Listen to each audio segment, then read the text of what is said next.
తిరుమల శ్రీ వెంకటేశ్వరుని భక్తులు ప్రపంచం నలుమూలలా ఉంటారు. శ్రీవారి దర్శనానికి దేశ విదేశాల నుంచి తిరుమలకు తరలి వస్తుంటారు. ప్రతిరోజు స్వామివారిని లక్షలాది మంది భక్తులు దర్శించుకుంటారు.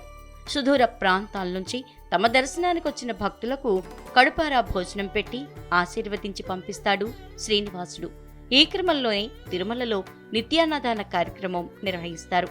భక్తులకు శ్రీవారి అన్నప్రసాదం మహా అద్భుతం. తిరుమలేశ్వరుణ్ణి దర్శించుకునే సామాన్య భక్తుల నుంచి సంపన్నుడి దాకా తిరుమలలోని శ్రీ తరిగొండ వెంగమాంబ నిత్యాన్నదానం సత్రంలో అన్నప్రసాదం తీసుకోవటం ఒక భాగ్యంగా భావిస్తారు.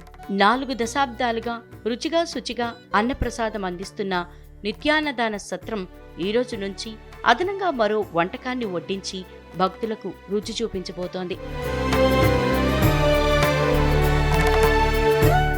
రాష్ట్రంలో కొలువైన కూటమి ప్రభుత్వం తిరుమలపై ప్రత్యేక దృష్టి పెట్టడంతో అన్నదానంపై ఫోకస్ పెరిగింది. క్వాలిటీ, సర్వీస్, మోడర్న్, అడ్వాన్స్డ్ టెక్నాలజీతో అన్నదాన సత్రాన్ని అందుబాటులోకి తెచ్చేందుకు ప్రయత్నం చేస్తోంది.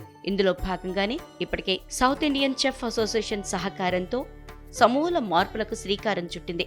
అన్నదానం కోసం భక్తులు డిపాజిట్ చేసిన సొమ్ము భక్తులకే ఖర్చు చేస్తున్న టీటీడీ ఉదయం 9 గంటల నుంచి రాత్రి 10:30 వరకు భక్తులకు అన్నప్రసాదాన్ని అందిస్తోంది. టీటీడీ అన్నదానం మెనూలో టీటీడీ మసాలా వడను గురువారం నుంచి అందుబాటులోకి తెచ్చింది. గత ఏడాది నవంబర్లో జరిగిన పాలక మండలిలోనే ఈ మేరకు తీర్మానం చేసినా అమలుకు 3 నెలల సమయం పట్టింది. గత కొన్నేళ్లుగా అన్నంతో పాటు కర్రీ, చట్నీ, సాంబార్, రసం, మజ్జిగతో పాటు చక్కెర పొంగలి భక్తులు కొడ్డిస్తున్న టీటీడీ అన్నప్రసాదంలో మరో రకం చేర్చాలని నిర్ణయాన్ని అమలు చేసింది.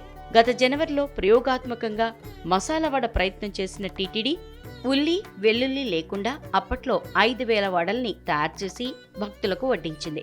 కొన్ని రోజుల పాటు భక్తులకు వడ తయారు చేసి వడ్డించిన టీటీడీ గురువారం నుంచి మసాలా వడను కంటిన్యూ చేయాలని నిర్ణయించింది. ఇందులో భాగంగానే టీటీడీ అన్నదానంలో అదనంగా మసాలా వడను భక్తులకు అందుబాటులోకి తెచ్చింది.